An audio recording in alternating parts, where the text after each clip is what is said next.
Tumaini Jipya la Wanawake Kilwa katika kuadhimisha siku ya wanawake duniani mwaka 2025. Leo tarehe 8 Machi tuko hapa. Tumeadhimisha siku hii kwa kufanya kongamano la wanawake, kuzungumza na afisa maendeleo ya jamii wilaya ya Kilwa ili kuweza kutoa changamoto, pongezi, lakini majadiliano, kubadilishana uzoefu, ujuzi na maarifa ili kuweza kuingia kwenye mwaka wetu mpya sisi kama wanawake 2025-2026.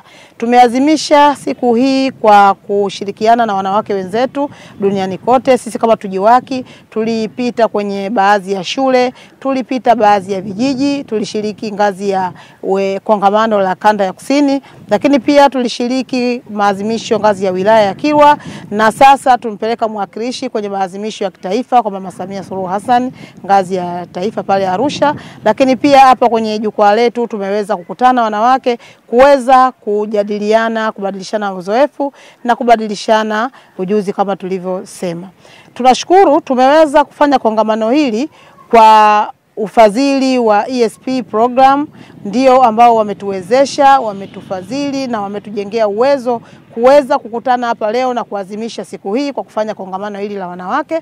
Lakini tukiwa sambamba na shirika la Action Aid Tanzania kwa ofisi yao ya wilaya ya Kilwa, tumeweza kukutana kwa pamoja hapa na kuweza kujadili changamoto zetu sisi kama wanawake.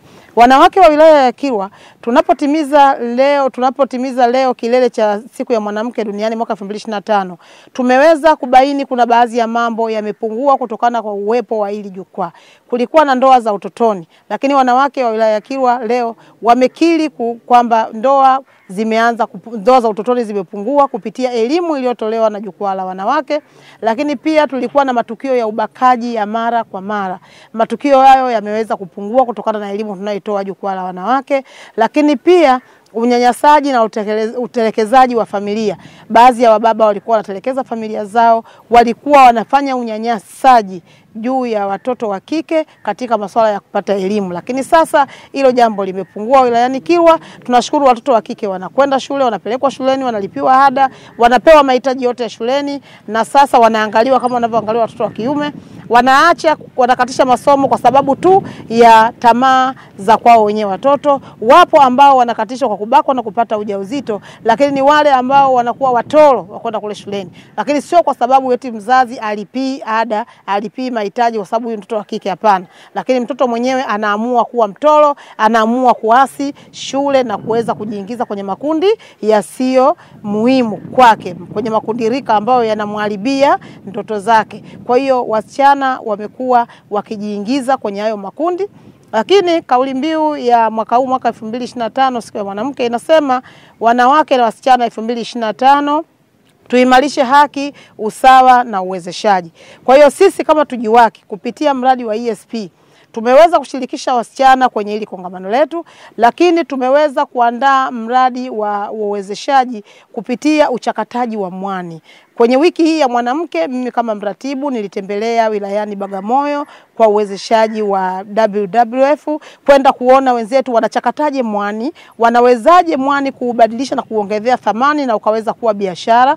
Kwa hiyo nimeona na tayari tumeshakubaliana na chuo cha FETA watakuja kutufundisha na hatimaye kuhakikisha tunakuwa na vikundi vya wasichana na vikundi vya wanawake vinavyoweza kufanya biashara, kujiinua kiuchumi. Lakini pia tutafanya zoezi la kuhakikisha elimu ile inasambaa hapa wilayani Kilwa kwa wasichana na wanawake, ili kulingana na kauli mbiu inayosema uwezeshaji. Kama ilivyosema wasichana na wanawake mwaka 2025, tuimarishe haki, usawa na uwezeshaji. Basi sisi tutawezesha kupitia kuchakata mwani na elimu ya ujasiriamali kwa ujumla, ili tuweze kujiinua kiuchumi, kupunguza matukio ya ukatili yanayosababishwa na uchumi duni kwenye jamii yetu. Asante. Ni matukio gani kwa mwaka huu ambayo mmekutana nayo pale ambapo mlikuwa mmetembelea maeneo ya field? Katika maeneo ambayo tumetembelea wakati wa field ya wiki hii ya mwanamke, tumeweza kubaini kuna baadhi ya wanawake sasa wamekuwa wakali kwenye familia kuliko wanaume. Wameweza, baadhi ya wanawake wanapiga waume zao. Tumepokea kesi kadhaa kwenye wiki hii ya mwanamke ya wanaume kupigwa na wake zao. Hasa kwenye mji wa Kivinje tulipokea wanaume wawili ambao wameweza kupigwa na wake zao, lakini kwenye maeneo ya Matandu tulibaini kwamba baadhi ya wanawake wameanza sasa wanadai taraka pasipo na sababu, eti tu kwa sababu mwanaume uchumi wake umeshuka. Jambo ambalo tulilikemea kwa wanawake wenzetu, tuliwaelekeza, lakini pia tunachofanya kupitia kitengo chetu cha msaada wa sheria kukutanisha hiyo familia, kuwashauri, kuwasuluhisha na hatimaye kuwajengea uwezo ili waweze kushikamana kama wanafamilia na waweze kuendesha maisha yao. Kwani kuvunjika kwa ndoa, madhara yanaelekea kwa watoto, madhara yanaelekea kwenye uchumi wa hiyo familia na hatimaye kuambukiza umaskini kwenye jamii husika.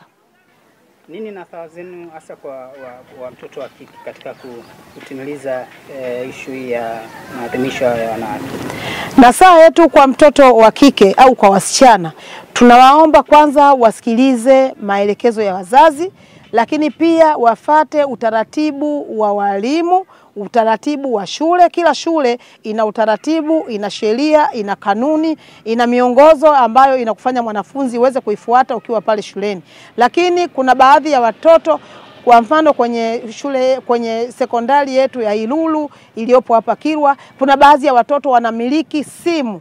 Lakini mkuu wa shule anapokamata hiyo simu na kuweza kukurudisha mtoto, mzazi unakemea, mzazi unaamaki. Kwa hiyo tunawasihi watoto wasiharibu mahusiano mema ya wazazi na walimu. Waendelee kutufanya wazazi na walimu tuwe pamoja ili tuweze kuwasaidia wao watoto. Lakini pia tunawaomba wasichana wapunguze tamaa. Wafate makundi ambao yanawasaidia kujiendeleza kielimu, yanawasaidia kujiendeleza kiuchumi. Waepuke makundi ambayo yanaathiri akili zao, yanaathiri maendeleo yao, yanaathiri masomo yao. Wakati tunamalizia, labda ESP imewasaidiaje katika kufikia lengo? ESP kwa kweli tunawashukuru sana. Tunawashukuru ESP kwa sababu kutokana na ujumbe wa mwaka 2025 wa siku ya wanawake usemao, wanawake na wasichana 2025 tuimarishe haki, usawa na uwezeshaji. ESP wao moja kwa moja mradi wao unalenga uwezeshaji. Kwa hiyo kupitia uwezeshaji, ESP kila miezi mitatu huwa inatupatia ruzuku kwa ajili ya kutoa mafunzo ya kupinga usawa wa kijinsia, kupinga uvunjifu wa matukio ya haki za binadamu na usawa wa kijinsia, ili tuweze kuimarisha usawa wa kijinsia na umoja kama haki za binadamu. Sisi kwenye jamii yetu tunapata ruzuku kila miezi mitatu. Tunawashukuru sana. Tumemaliza mkataba kwa miaka 2 na sasa tunaelekea kwenda kujaza mkataba mwingine ambao tunaishukuru shirika la ESP la wafadhili kutoka Canada kupitia uwezeshi wa kuiadhimisha siku hii ya leo hapa Kilwa Masoko katika jengo hili la Tujiwake. Na kwa upande mwingine, upande wa kundi la watu wenye mahitaji maalumu, ninashukuru kupitia siku hii ya leo kwa kuipongeza sana Tujiwake na ESP kwa sababu ya kuweza kutujengea uwezo wanawake namna ya kuweza kukabiliana na masuala ya kupinga ukatili na kuzingatia haki na usawa kwa wanawake na watoto. Lakini pia kwa upande wa shughuli za kiuchumi, uwezeshaji kiuchumi, mimi kama mkulima ninashukuru kwa sababu nimeweza kupata elimu mbalimbali kupitia hili shirika la ESP na Tujiwake kwa namna ya kuweza kuboresha kilimo changu, vile ambavyo naweza nikafanya, kwa mfano kuchakata mazao, lakini pia kutumia kilimo hai kupitia utekelezaji wa shughuli zangu za kilimo. Kwa hiyo nashukuru sana kwa sababu hayo ni mawazo ambayo nimeweza kuyapata kupitia ESP na Tujiwake, lakini pia naendelea kuishusha elimu hii kwa wanajamii wenzangu kama mwezeshaji katika maeneo ambayo ninaishi katika jamii. Ukiwa kama miongoni mwa watu ambao mmekuwa mkipambana kweli kutoa elimu kwenye jamii, labda ni changamoto zipi ambazo mmekumbana nazo ambazo zinamgusa moja kwa moja mwanamke na mtoto wa kike kule mtaani? Kupitia utoaji wa elimu katika jamii, changamoto ambazo tunakutana nazo mara nyingi sana ni ile hali ya kutokuwa jamii kupokea ile elimu kwa mtazamo chanya. ni changamoto zipi ambazo mmekutana nazo mara nyingi, zimejitokeza mara nyingi, zinamgusa moja kwa moja mwanamke na mtoto wa kike? Changamoto ambazo tunakutana nazo moja kwa moja zinamgusa mwanamke na mtoto wa kike ni swala lazima la swala la umiliki wa kiuchumi. Kwa mwanamke, wanawake wengi walikuwa na shida ya kumiliki rasilimali. Inamaanisha masuala ya rasilimali ardhi, lakini na rasilimali fedha. Kwa changamoto hizo sasa imepelekea wanawake wengi kutelekezewa familia. Yaani familia zile za watoto wanawake ndio wanakuwa nazo wao baada ya zile ndoa kufanyaje ndoa kuvunjika. Yaani mwanamke anavyosema kutokana na maisha haya mimi naona maisha nimeshindwa. Kwa hiyo mwanaume anaamua tu bora nenda, lakini mwisho wa siku watoto wale wote anawaachia mwanamke. Kwa hiyo mwanamke moja kwa moja anapata changamoto kubwa ya kutelekezewa watoto katika jamii yetu. Lakini kwa upande wa wasichana, changamoto ambazo zinakutana na watoto wa wasichana ni vishawishi. Yaani wanakumbana na ushawishi wa kuweza kusababisha hata wengine upatikanaji wa mimba za utotoni, kwa sababu anapotoka nyumbani labda hajapata hela ya chakula shuleni. Kwa hiyo mtoto anaingia katika majaribu anapoambiwa tu kama na shilingi 500 hii hapa utanunua miogo, kuna lift ya bodaboda hii, ili abane ile shilingi 200 yake aliyopewa nauli, anapanda bodaboda. Kwa hiyo ile athari ya kuweza kuokoa gharama za fedha inampelekea mtoto kuingia katika vikundi vya matukio mabaya ya kiushawishi. Tukitumia mjadala huu wa siku hii ya leo ya maadhimisho ya siku ya mwanamke, labda una tamko lipi kwa jamii ya watu wa Kilwa?